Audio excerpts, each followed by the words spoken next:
कई बार भगवान हमारे रिश्ते खुद तोड़ देता है ताकि कोई हमारी जिंदगी खराब ना कर सके। दुनिया में सबसे खुश वही लोग हैं जो ये जान चुके हैं कि दूसरों से किसी भी तरह की उम्मीद करना बेकार है। जिंदगी में थोड़ा दुख भी जरूरी है। हमेशा सुख ही मिलता रहेगा तो आप कभी जिंदगी में आगे नहीं बढ़ पाओगे। ये गलत सोच है इंसानों की। एक अकेला इंसान क्या कर सकता है?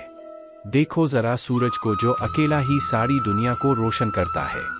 भाग्यशाली वह नहीं होते जिन्हें सब कुछ अच्छा मिलता है, बल्कि भाग्यशाली वो होते हैं जिन्हें कुछ भी मिलता है उसे वह अच्छा बना लेते हैं। गीता में लिखा है, जब इंसान की जरूरत बदल जाती है तब उसके बाद करने का तरीका भी बदल जाता है।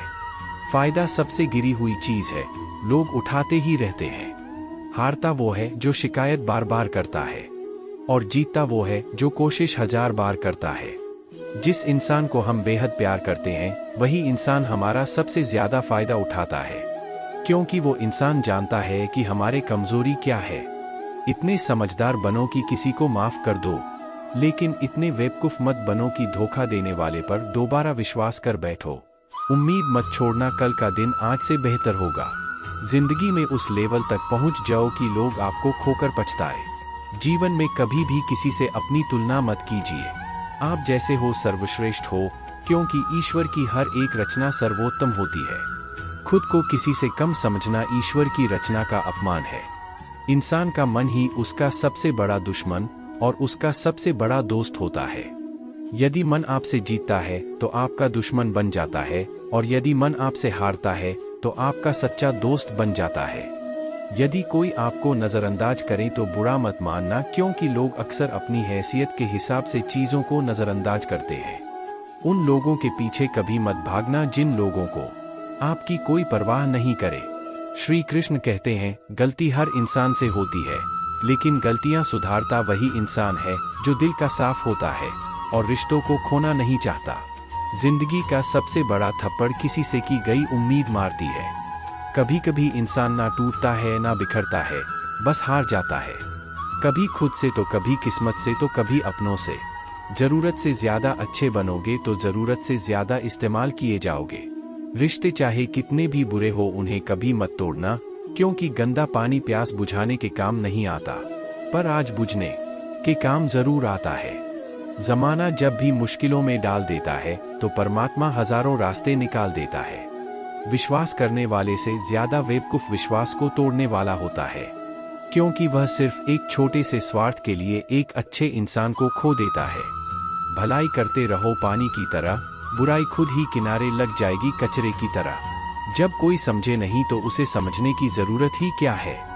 जब कोई माने ही नहीं तो तुझे बताने की जरूरत ही क्या है। सच्चे दिल से किसी जरूरतमंद की मदद करके तो देखो। अगर दिल को सुकून ना मिले तो कहना, जिसे जाना है उसे जाने दो। अगर वो आज रुक भी गया तो कल चला जाएगा।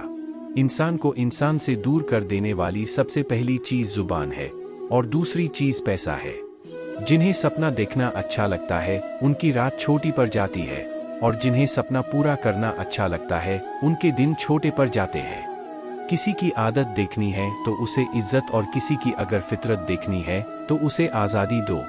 हर इंसान में कोई ना कोई प्रतिभा जरूर होती है, पर लोग अक्सर इसे दूसरे जैसा बनने में नष्ट कर देते हैं। महंगे इतने भी मत बनो कि लोग तुम्हें भूल ना सके, और सस्ते इतने भी मत बनो कि लोग तुमसे बचते ही रहे। खामोशियां कभी बेजुबान नहीं होती, कुछ दर्द ऐसे होते हैं जो आवाज तक छीन लेते हैं। आजकल के लोग आपकी एक गलती के पीछे आपकी सारी अच्छाइयां भूल जाते हैं। जितने लोगों को समझते जाओगे उतना ही अकेलापन और भी अच्छा लगता जाएगा। खत्म हो जाएंगे वो भी रिश्ते जिससे मिलकर लगता है कि ये उम्र भर साथ देंगे। श्री कृष्ण कहते हैं, अहंकार किसी भी चीज का हो सर्वनाश करके ही छोड़ता है। खाली वक्त में तो हर कोई बात कर लेता है। प्यार तो तब होता है जब कोई आपसे बात करने के लिए अपना सारा वक्त खाली कर देता है।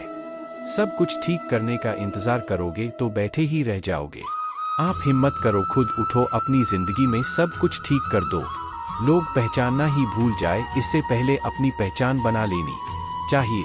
एक बार एक राजा ने भगवान श्री कृष्ण का मंदिर बनवाया और उसमें मूर्ति की पूजा करने के लिए एक पंडित को रखा। हर रोज अपनी मंत्री से कहकर मंदिर में एक माला भिजवाता था और पंडित जी को वो माला श्री कृष्ण को चढ़ाना होता था। उसके बाद राजा जब दर्शन के लिए आता था तो पुजारी वह माला भगवान की मूर्ति के ऊपर से निकालकर राजा के गले में पहना देता। कई साल तक ऐसा चलता रहा। पंडित जी अब बूढ़े हो चुके थे। राजा की तबीयत खराब हो गई। उसने अपने सेवक को कहा कि तुम जाकर पंडित जी को माला दे आओ और उनसे कहो कि आज मेरी तबीयत खराब है, मैं आज मंदिर नहीं आ सकता, तो प्रतीक्षा ना करें। फिर राजा का सेवक वो माला लेकर पुजारी के पास गया और पूरी बात बता दी। पुजारी जी ने वो माला मूर्ति को चढ़ाई और सोचने लगे, इतने सालों से ये परंपरा चली आ रही है, लेकिन मैंने कभी भगवान का माला उतार कर खुद नहीं पहनी। शायद आज भगवान की यही इच्छा है कि यह माला मैं पहनूं, इसलिए भगवान ने आज राजा को नहीं भेजा है। आज अच्छा मौका है, यह माला मैं निकाल कर खुद पहन लेता हूँ। फिर उसे पंडित ने भगवान की मूर्ति से माला निकालकर खुद पहन ली। इसी बीच राजा का सेवक दौड़ के पंडित के पास आया और पंडित जी को कहने लगा कि राजा जी को अब ठीक लग रहा है, उनकी तबीयत अब ठीक हो गई है, इसलिए अब वह प्रभु के दर्शन करना चाहते हैं। वो आ रहे हैं, सवारी जल्दी अभी मंदिर में आएगी। उन्हें लगा कि यह परंपरा कहानी टूट ना जाए, इसलिए वो आज भी मंदिर में आ रहे हैं। जब पंडित जी को इस बात का पता चला तो उन्होंने फटाफट माला अपने गले से उतारी और जाकर फिर से भगवान की मूर्ति को चढ़ा दी। फिर कुछ देर बाद राजा वहां आए और रोज की तरह पंडित जी ने भगवान के ऊपर से माला निकाली और राजा को पहना दी। अब राजा ने उस माला को देखा तो उस माला में एक सफेद बाल नजर आया। राजा यह समझ गया कि ये बाल पंडित का है। राजा ने पुजारी से पूछा, क्या यह माला आपने पहनी थी? इसमें सफेद बाल कहाँ से आया? यह सुनकर पुजारी जी घबरा गए।